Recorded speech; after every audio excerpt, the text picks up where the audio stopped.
The space station was huge. Taemin Park looked out the window at the massive metal structure floating in space.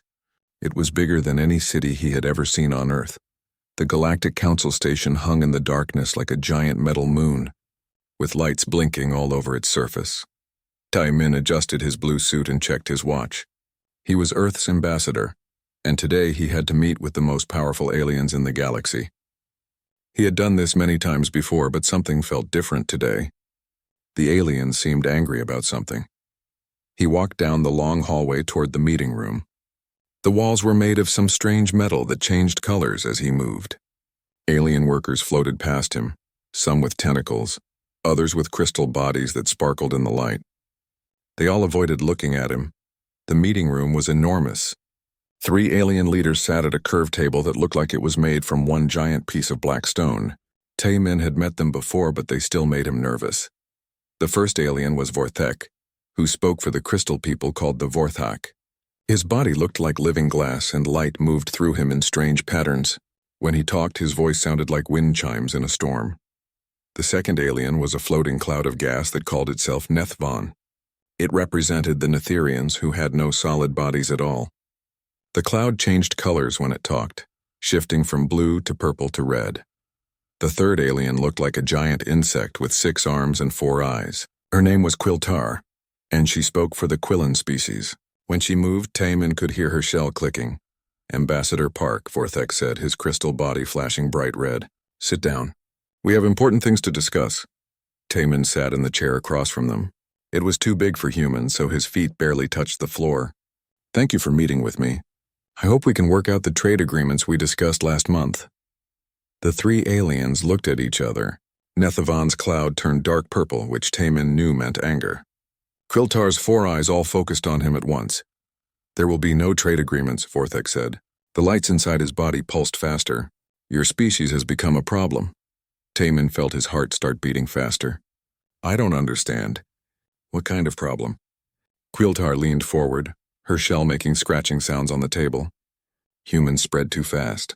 200 years ago, you could barely leave your own planet. Now you have colonies on 12 worlds. That's what species do," Taemin said carefully. "We grow and explore. The Galactic Accords say every species has the right to expand peacefully." Nethvon's cloud swirled angrily. "Your technology grows too fast. Your fusion engines are better than ours. Your computers think faster than ours. Your weapon," the cloud paused. "Your weapons worry us." Taemin spread his hands. "We've never used our weapons against any council species. We've followed all the peace treaties. For now," Vorthek said. His crystal body was glowing brighter now, casting strange shadows on the walls. "But your species is dangerous. You adapt too quickly. You learn too fast. You change things." "Change isn't always bad," Taemin said. "It is when it threatens the order of the galaxy." Quiltar clicked. "The Council has kept peace for 10,000 years. We know how to manage the galaxy. We know what works." Vorthek stood up and his crystal body towered over the table. "Here is what will happen, Ambassador Park. Your species will stop all expansion beyond your home system. You will give us your fusion technology and your computer designs. You will accept Council oversight of all human activities." Taemin felt cold. "That's not a trade agreement. That's surrender. Call it what you want," Nethvon said. The cloud was now dark red, the color of blood. "These are our terms. And if we refuse?" Taemin asked. The 3 aliens looked at each other again. This time, Taemin saw something in their expressions that made his blood freeze. They had already decided what would happen if humans said no. "Then the Council will take corrective measures," Vorthek said. "We have done this before with other species that grew too ambitious." Taemin thought about the Corvani, a species that had disappeared from the galaxy 50 years ago. The Council said they had destroyed themselves in a civil war, but now he wondered if that was true. "I need to discuss this with my government," Taemin said. "You have 1 month," Quiltar said. "After that, we will assume your answer is no." Taemin stood up slowly. His legs felt weak, but he kept his voice steady. "The Galactic Accords guarantee species autonomy. What you're asking for goes against everything the Council claims to stand for." Vorthek's crystal body flashed bright white. "The Accords are words on paper, human. The Council is reality. We have the ships. We have the weapons. We have the power. Your species' arrogance will be its downfall, human," the crystal alien continued. The line has been drawn. Cross it and face the consequences. Taman walked toward the door, trying to keep his dignity. Just before he left, he turned around. My species has faced extinction before. We're still here. Not for much longer, Nethavon whispered, its cloud form swirling like a tiny storm. The door slid shut behind Timon. He walked quickly down the hallway past the floating aliens and crystal workers. None of them looked at him now. Maybe they already knew what the council was planning. In his small ship, Taman sent an emergency message to Earth. The message was simple. War is coming. Prepare for the worst. As his ship pulled away from the station, Taman looked back at the massive structure. Somewhere inside, 3 alien leaders were probably planning humanity's destruction. They thought humans were dangerous because they changed things too fast. Maybe they were right to be afraid. Maybe humans were dangerous, but not in the way the aliens thought. The trip back to Earth would take 3 days. Taman spent the time thinking about what he had seen in the aliens' eyes. It wasn't just fear or anger. It was something worse. It was the look of beings who had already decided to commit murder. On Luna Station, Admiral Hyunwoo Kim received the message and immediately called an emergency meeting. The Sol Defense Fleet had been preparing for this day for 50 years. Ever since humans first realized that peace in the galaxy depended on the goodwill of aliens, who might not always be willing to give it. The line had indeed been drawn. Soon, everyone would learn what happened when someone crossed it. 3 months had passed since the meeting at the council station. Dr. Ji-Hai Choi floated in the laboratory of the research ship Harmony, studying alien plant samples through her microscope. The ship orbited Proxima Centauri C, far from Earth but close to the human colony on the planet below. Ji-Hai had spent 5 years studying alien life forms as part of the cultural exchange program. She loved her work, even though it meant being away from her family on Earth. The aliens she worked with seemed friendly enough, always eager to learn about human biology in return for sharing their own scientific knowledge. Dr. Choi called her assistant, Kyung-ho. The Vortex scientist wants to see you in Lab 3. Ji-Hai pushed herself along the corridor toward the other laboratory. In zero gravity, moving around took practice, but she had gotten used to it. She found the crystal alien, Sector, waiting by a large computer screen. "Ah, Dr. Choi," Sector said, his crystal body flashing green. "I have something interesting to show you. We have been studying the blood samples you provided last month." Ji-Hai had given blood samples as part of their research exchange. All the human scientists in the program did the same thing. It seemed like normal scientific cooperation. "What did you find?" she asked. Sector's body flashed brighter. "Human genetics are very interesting, very complex. We have learned much about how your immune system works." Something in the alien's tone made Ji-Hai uncomfortable. "That's good. Knowledge should be shared between our species." "Yes," Sector agreed. "Knowledge is power." Before Ji-Hai could ask what he meant, alarms started ringing throughout the ship. The lights turned red and an automated voice announced, "Emergency on Colony 7. All personnel report to stations immediately." Ji-Hai rushed to the communication center. On the main screen she could see the human colony on the planet below. Smoke was rising from several buildings and emergency vehicles were racing through the streets. "What's happening?" she asked Captain Wu-sung, the ship's commander. "Some kind of plague," Wu-sung said, his face pale. "It started 2 hours ago. People are getting sick very fast." Ji-Hai watched the screen in horror. She could see people collapsing in the streets. Medical teams in protective suits were loading bodies into trucks. "How many are affected?" "The entire colony," Wu-sung said. 20,000 people. The doctors down there say they've never seen anything like it." Ji-Hai felt sick. "I need to go down there. I'm a biologist.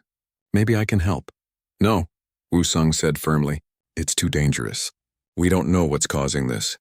Over the next few hours, they watched the colony die. The plague moved through the population like fire through dry grass. People who were healthy in the morning were dead by evening. The colony's hospitals filled up, then overflowed, then went silent. Then the reports started coming in from other colonies. New Sol on Kepler 452b, the mining stations around Alpha Centauri, the research base on Wolf 359c. All of them reporting the same plague, all of them going silent within hours. Ji-Hai sat in her laboratory trying to understand what was happening. 12 human colonies, all struck by the same disease on the same day. It was impossible. Diseases didn't spread that fast across interstellar distances, unless someone had planned it. She thought about Sector's words. Knowledge is power. She thought about all the blood samples, all the genetic information that human scientists had shared with their alien colleagues over the years. Ji-Hai ran to her computer and started pulling up all the research files from the cultural exchange program. What she found made her blood turn to ice. The aliens hadn't been studying human biology out of curiosity. They had been studying it to create a weapon. Every blood sample, every genetic scan, every piece of medical data had been used to design a plague that would kill only humans. "Captain," she called over the intercom. "We need to leave now." "What? Why?" "Because we're next." Before Wu Sung could respond, new alarms started ringing. This time the ship's sensors had detected something approaching. On the main screen, Ji-Hai could see ships emerging from hyperspace. Lots of ships, Council enforcement vessels with their distinctive triangular shapes and glowing engines. "This is Council Fleet Commander Yaxter," came a voice over the radio. "Research Vessel Harmony. You are ordered to shut down your engines and prepare to be boarded." Wu Sung looked at Ji-Hai. "What do we do?" "We run," she said. The Harmony wasn't a warship, but it was fast. Wu Sung fired up the engines and turned the ship toward open space. Behind them, the Council ships gave chase. "Why are they chasing us?" Kyung-ho asked. "Because we know the truth," Ji-Hee said. "The plague isn't natural. They created it. They've been planning this for months, maybe years." Laser fire lit up the space around them. The Council ships were trying to disable their engines, not destroy them. They wanted the Harmony intact. "Jump to hyperspace," Ji-Hai ordered. "Where?" Wu Sung asked. "Earth. We have to warn them." The ship jumped, leaving the Council fleet behind. But as they traveled through hyperspace toward home, they received more terrible news. The death toll was rising, 2 million humans dead and counting, and the Council was already moving their ships to block all the jump points leading to the Sol system. On the official Council news channels, they called it a tragic plague outbreak. They offered to help with quarantine efforts. They expressed deep sadness at the loss of human life. Ji-Hai knew better. This wasn't a plague, it was genocide. When the Harmony finally reached Earth, they found the planet in chaos.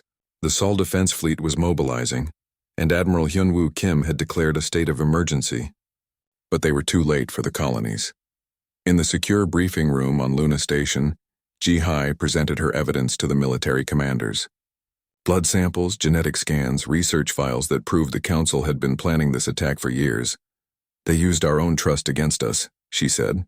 "Every piece of medical data we shared, every blood sample we gave them was used to design this weapon." Admiral Kim studied the data with cold eyes. "How many survived?" "Maybe 10% of each colony," Ji-Hai said. "The plague was designed to kill quickly, but some humans have natural immunity. The survivors are being held in quarantine camps by Council forces." "Concentration camps," Kim corrected grimly. "They're not trying to help the survivors. They're finishing the job." Captain Soo-Jin Lee, who commanded one of the stealth frigates, had witnessed the Council ships destroying evacuation vessels trying to flee the colonies. The aliens weren't containing a plague. They were making sure no witnesses escaped. "How long before they attack Earth itself?" asked General Taeyang. Ji-Hee looked at the genetic data again. "The weapon is designed to work in Earth's atmosphere, too. They probably have it ready to deploy whenever they want." Kim stood up slowly. "Then we're at war. Not the war they planned, but the war they're going to get." Outside the briefing room windows, Earth looked peaceful and blue, surrounded by the lights of orbital stations and defense platforms. It was hard to believe that somewhere out there, alien fleets were preparing to finish what they had started. Ji-Hai thought about all the humans who had died today. Scientists, farmers, children, families. People who had trusted the aliens, who had believed in peaceful cooperation between species. That trust was dead now, burned away along with the colonies. What would rise from its ashes was something the Council had never seen before: humanity at war. Admiral Hyun-woo Kim stood in the command center of Luna Station, looking at the holographic display that showed the Sol system. Red dots marked the positions of Council ships blocking every exit route. Earth was trapped, surrounded by enemies who thought they had already won. "Activate Protocol 7, Kim said quietly.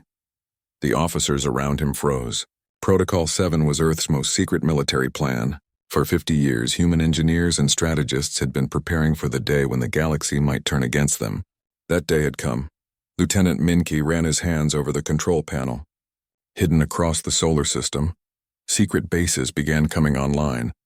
Asteroid mining stations revealed themselves to be weapons factories. Cargo ships dropped their disguises and became warships. The peaceful outer system settlements opened hidden missile silos. Protocol 7 active, sir, Minke reported.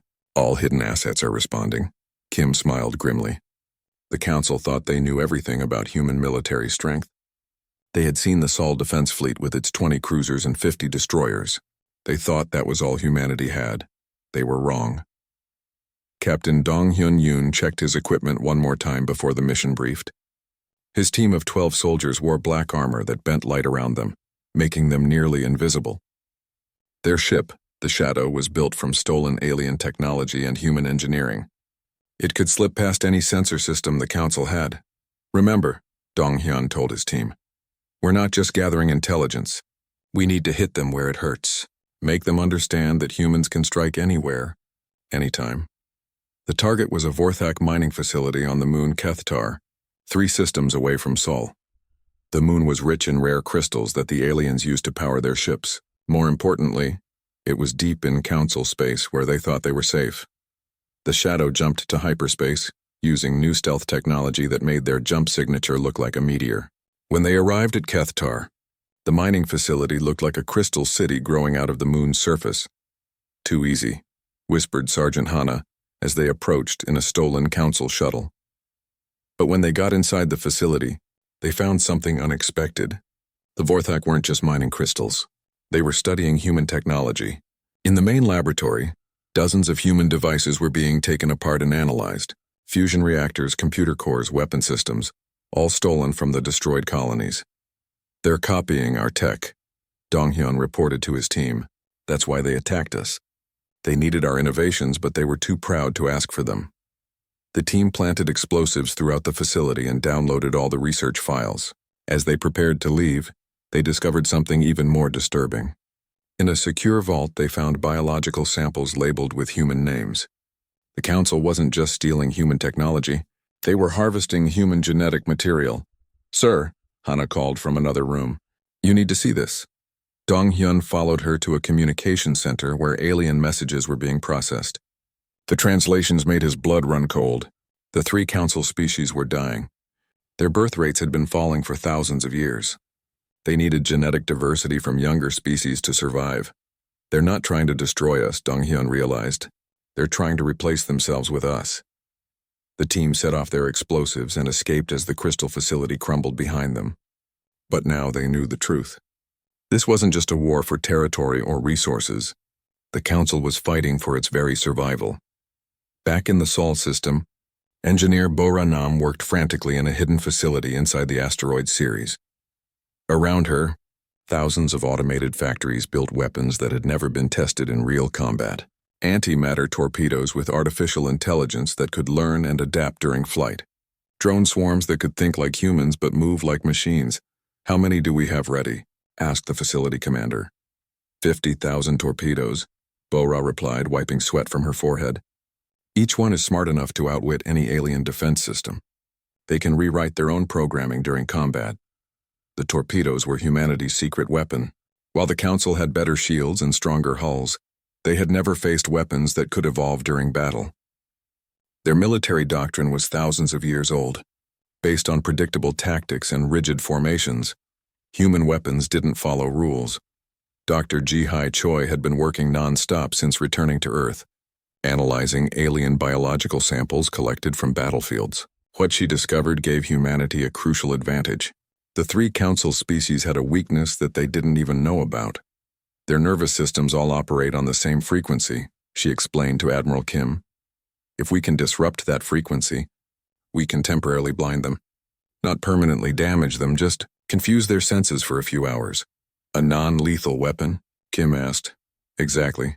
We can win battles without committing genocide. Show the galaxy that humans are better than our enemies. The first test of human resistance came when Council ships tried to land occupation forces on Europa, one of Jupiter's moons. Commander Wu Jin, O led a small fleet of modified human ships against a much larger alien force. The battle should have been hopeless. The Council had 50 ships against humanity's 12. But the human ships moved like nothing the aliens had ever seen before. They broke formation, attacked from unexpected angles, and used tactics that seemed almost random. What are they doing? The Council Admiral asked his tactical officer. I don't know, sir. Their attack pattern makes no sense. That was exactly the point. Human military strategy was based on chaos and improvisation. While aliens followed ancient battle plans, humans made up new tactics in the middle of combat. The antimatter torpedoes struck first, their AI brains learning the alien defense patterns and adapting faster than any biological mind could respond. Then the human ships hit the confused alien fleet from 6 different directions at once, using weapons that fired in spirals instead of straight lines. When the battle was over, 30 Council ships were drifting powerless in space. The human fleet had lost only 2 ships. This is impossible, the surviving Council Admiral reported to his superiors. The humans fight like they're insane. Maybe they were insane, but it was working. News of the Europa victory spread quickly through the underground networks that connected oppressed species across the galaxy. For the first time in thousands of years, someone had defeated the Council in open battle. In hidden bases throughout the outer planets, more human fleets prepared for war. Each ship was crewed by volunteers who knew they might never see Earth again. They were fighting not just for humanity's survival, but for the right of all species to exist without Council permission. Admiral Kim looked at the tactical displays showing human forces scattered across the galaxy. They were still outnumbered 100 to 1, but numbers didn't tell the whole story. The Council had made one crucial mistake. They thought they were fighting the same species that had begged for peace at their space station 3 months ago. They were wrong. That species had died with the colonies. What remained was something harder, smarter, and far more dangerous than anything the galaxy had seen before. The underground war had begun, and humanity intended to win it. Captain Sujin Lee drifted in her stealth ship Soul's Pride, watching a Council supply convoy moving through the Kepler system. Her orders were simple: attack and destroy. But what she saw through her telescope made her change those orders. The convoy wasn't just carrying weapons and supplies. It was also carrying prison ships filled with aliens who weren't Council members. Through the transparent walls of the cargo holds, Sujin could see reptilian creatures and blue-skinned beings packed together like animals. Commander, her communications officer called softly. I'm picking up transmissions from those prison ships. They're not in any Council language. Sujin listened to the recordings. The voices sounded desperate, afraid. These weren't Council soldiers. They were prisoners. Change of plans, Sujin announced to her crew. We're not destroying this convoy. We're liberating it. The Soul's Pride attacked the convoy escort ships first, using hit-and-run tactics that left the aliens confused and scattered. When the escort was destroyed, Sujin's team boarded the prison ships and found hundreds of alien beings who had been captured for opposing Council rule. Among them was a reptilian female who introduced herself as Scar. She had scales that changed, color when she spoke, and her yellow eyes held intelligence and anger in equal measure. You are the humans, Scar said. We heard about your colonies. The Council said you were all dead. Not all of us, Sujin replied. Who are you? Why were you imprisoned? My people, the Scarith, refused to give the Council our mining technology. So they declared us criminals and took our children as educational specimens. Scar's scales turned deep red with anger. We have been fighting them for 20 years. Sujin learned that dozens of species had been quietly resisting Council rule for decades. The blue-skinned Delphians had refused to hand over their underwater cities. The gas giant dwellers called the Windrivers had hidden their floating cities in storm clouds. All of them had been labeled as criminals by the Council and hunted down. How many species are fighting the Council? Sujin asked. 17 that I know of, Scar replied. Maybe more. We try to help each other, but the Council controls all the communication networks. We are isolated, Sujin smiled. Not anymore. Back on Earth, Admiral Hyun-woo Kim received Sujin's report with great interest. The galaxy wasn't united under Council rule. It was a prison, with the Council as guards and everyone else as prisoners. This changes everything, Kim told his staff. We're not just fighting for humanity anymore. We're fighting to liberate the entire galaxy. Kim called a meeting with all the human fleet commanders. On the holographic display, he showed them the real map of the galaxy. Not the official council version that showed peaceful unity, but the truth. Dozens of species under oppression, their worlds blockaded, their people enslaved. Our new mission is simple, Kim announced. We free everyone. The first major test of this new strategy came at the Nexus Station, the Council's primary military hub. The massive space station controlled all military communications for a dozen sectors. If humanity could capture it, they could coordinate with resistance groups across the galaxy. Fleet Admiral Minho Kang commanded the assault force, 30 human ships and 20 vessels from newly allied species. The combined fleet looked strange, with human angular designs mixed with Scaroth crystal ships and Delphian, bioorganic vessels. The Council defenders had never faced anything like it. They're not following any standard attack pattern, the Council commander reported, frantically to his superiors. The formations keep changing. Some ships are attacking in straight lines, others in spirals, and the bioships are moving like living creatures. That was exactly the point. Human military doctrine was based on flexibility and adaptation. When combined with alien species who had completely different ways of thinking about warfare, the result was chaos that no rigid military system could handle. The Scaroth ships used crystal-based weapons that could bend around shields. The Delphians attacked in waves like schools of fish, confusing the Council's targeting systems, and the human ships tied it all together with their unpredictable tactics and intelligent weapons. Dr. Ji-Hai Choi watched the battle from the medical ship, Mercy. When the moment was right, she deployed her secret weapon, a biological agent that temporarily disrupted the nervous systems of the 3 Council species. The effect wasn't permanent or lethal, but it made their targeting systems useless for several hours. "This is Commander Vorthek," came a panicked transmission from the Nexus Station. "We cannot see properly. Our targeting systems are failing. Request immediate backup." But backup was 3 hours away and the battle would be over in 30 minutes. The Nexus Station fell without the loss of a single life on either side. When Council forces surrendered, the human commanders didn't execute them or throw them in prison camps. Instead, they were given medical treatment and offered the chance to join the resistance. Some of them actually accepted. Captain Dong Hyun Yoon led the team that secured the station's intelligence center. What they found there shocked even the experienced Special Forces soldiers. The Council had detailed files on every species in the galaxy, including plans for the systematic elimination of any group that showed signs of independence. They were planning to kill everyone, Dong Hyun reported to Admiral Kim. Not just humans. Every species that wouldn't submit completely to Council authority. The files revealed the truth about dozens of species that had supposedly destroyed themselves in civil wars or natural disasters. All of them had been eliminated by the Council for being too independent or too innovative. "Broadcast these files to every species in the galaxy," Kim ordered. "Let everyone see what the Council really is." The broadcasts went out on every communication channel the Nexus Station could reach. For the first time in galactic history, the oppressed species could communicate with each other freely. The result was immediate and explosive. Revolts broke out on 100 worlds. Species that had been hiding in fear suddenly found the courage to fight back. The Council's perfect order began cracking like ice in spring. On the water world of Delphia Prime, the aquatic inhabitants rose from their underwater cities and seized the Council orbital stations.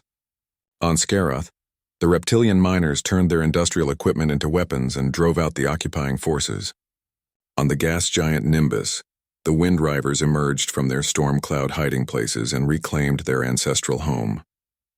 The galaxy was waking up. In the ruins of the human colony on New Sol, Captain Soo-Jin Lee led a rescue mission to free the surviving prisoners from the Council concentration camps. What her team found there would haunt them forever. Hundreds of humans barely alive kept in conditions that were worse than death. But they were alive, and they were free now. Among the survivors was Dr. Yeon-Hai Kim, a biologist who had been conducting experiments on plant growth in alien soil. She was thin and weak, but her eyes still burned with intelligence and determination. "How many colonies?" she asked Soo-Jin. "All of them hit. Maybe 10% survived in each location." Yeon-Hai closed her eyes for a moment, processing the loss of millions of her people. Then she opened them again, and Sujin saw something that made her proud to be human. "What do you need me to do?" Yonhei asked. That was humanity's strength. Not their weapons or their ships or their clever tactics. It was their refusal to give up, their determination to keep fighting no matter how bad things got, and their willingness to help others even when they had lost everything themselves. As news of the liberation of Nexus Station spread across the galaxy, more and more species began reaching out to the human resistance. Each one brought new ships, new technologies, and new ways of thinking about warfare. The Council had created the very thing they feared most, a unified galaxy. Not unified under their rule, but unified against them. Admiral Kim stood in the command center of the captured Nexus Station, watching reports flood in from across the galaxy. 17 species had openly joined the resistance. 40 more were providing secret support. The Council's forces were being forced to retreat from dozens of worlds. The tide had turned. Now it was time to finish what the Council had started. The final battle was coming. Admiral Hyunwoo Kim stood on the bridge of the massive human flagship Liberation, watching the largest fleet in galactic history assemble around him. Ships from 17 different species filled the space around the ancient Council homeworld of Suprema. Prime human vessels with their angular designs floated next to the crystal ships of the Scaroth and the organic curves of the Delphian biovessels. Windrider cloud ships drifted like living storms while dozens of smaller species contributed whatever vessels they could spare. 2,000 ships, reported Fleet Captain Minji, the largest fleet ever assembled in galactic history. But Kim knew that numbers alone wouldn't win this battle. The Council still had 3,000 ships defending their homeworld, and their position was nearly unbeatable. Suprema Prime was surrounded by defensive platforms that had been built over thousands of years. The real victory would come from something else entirely. Ambassador Taemin Park stood in the communication center of the Liberation, preparing for the most important speech of his life. In a few minutes, he would address every living being in the galaxy through the captured Council communication networks. "Are you ready?" Kim asked him. Taemin nodded. For months he had been working with resistance groups across the galaxy, gathering evidence of Council crimes. Now it was time to present that evidence to the universe. "Citizens of the galaxy," Taemin began, his voice carrying to 1 billion worlds. "For 10,000 years you have been told that the Galactic Council represents peace and order. Today I will show you the truth." The evidence was overwhelming. Video recordings of the biological weapons attack on human colonies. Documents proving the systematic elimination of dozens of species. Records of concentration camps and genetic harvesting operations. The testimony of survivors from 100 worlds. "The Council claims to keep peace," Taemin continued. "But peace built on oppression is not peace at all. It is slavery." On Suprema Prime, the 3 Council leaders watched the broadcast with growing panic. Forthek's crystal body flashed angry red. Nethvane's gas cloud swirled in violent patterns. Quiltar's insect shell clicked rapidly with agitation. "Turn off the broadcasts," Forthek commanded. "We cannot," replied the communication officer. "The transmission is being boosted by rebel stations across the galaxy. To stop it, we would have to destroy our own communication network." Across the galaxy, species that had remained neutral began choosing sides. The proud Centaurians declared for the rebellion. The trading guilds of the merchant worlds cut off all supply lines to the Council. Even some Council member species began defecting to the resistance. The Council's perfect unity was crumbling. "There is one way to end this," Quiltar said, her 4 eyes gleaming. "The planet killers." The Council had built massive weapons capable of destroying entire worlds. They had never used them, claiming they were only for defense against cosmic threats. But desperate beings did desperate things. "If we cannot rule the galaxy," Vorthek said, his crystal body now blazing with white light, "then no one can." Captain Sujin Lee had been preparing for this moment. Her stealth ship Soul's Pride had been modified with the best infiltration technology humanity and their allies could create. She and her team of volunteers had trained for months for a single mission: penetrate the Council's most heavily defended facility and stop them from destroying inhabited worlds. "Remember," Sujin told her crew as they approached Suprema Prime, "we're not here to kill them. We're here to save everyone, including them." The Soul's Pride slipped past the orbital defenses using a combination of human stealth technology and Windrider weather manipulation systems. To the Council sensors, the ship looked like a small asteroid caught in the planet's gravity well. Inside the Council chamber, the three leaders were preparing to activate the planet killers when their security alarms began ringing, but it was too late. Sujin and her team had already disabled the weapons control systems. "You're too late, human," Vorthek said as Sujin entered the chamber. "Our fleets will destroy your worlds one by one." "No, they won't," Sujin replied calmly. "Your fleets are surrendering."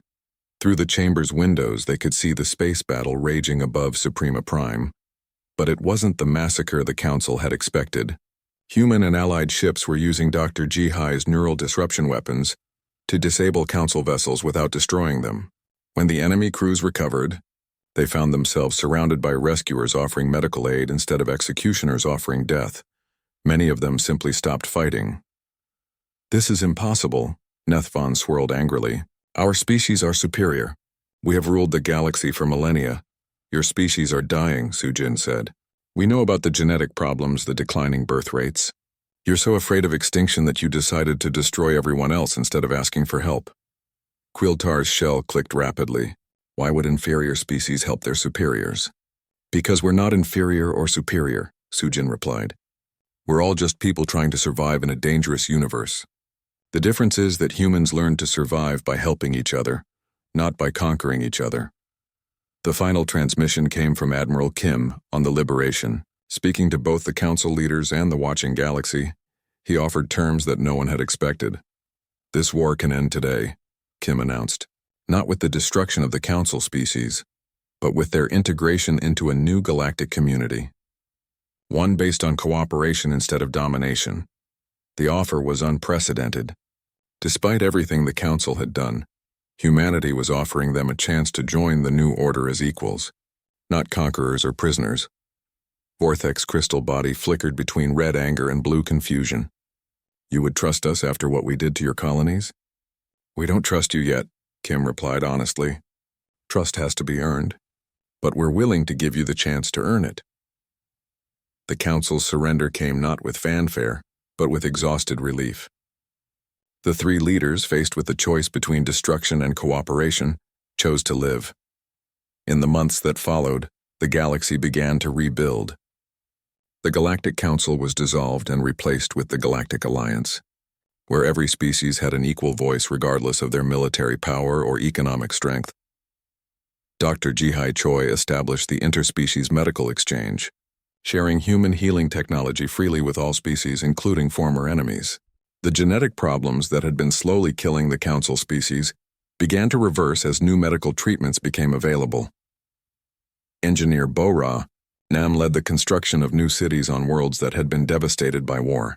Instead of the rigid, uniform structures favored by the Council, these cities reflected the diversity of their inhabitants, with crystal spires next to bioorganic gardens and floating platforms alongside underground tunnels.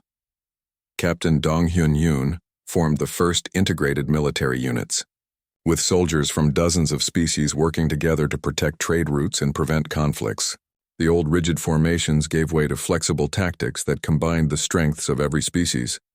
Admiral Kim became the first director of the Galactic Alliance, but his title was temporary. The position would rotate between species every 5 years, ensuring that no single group could dominate the others.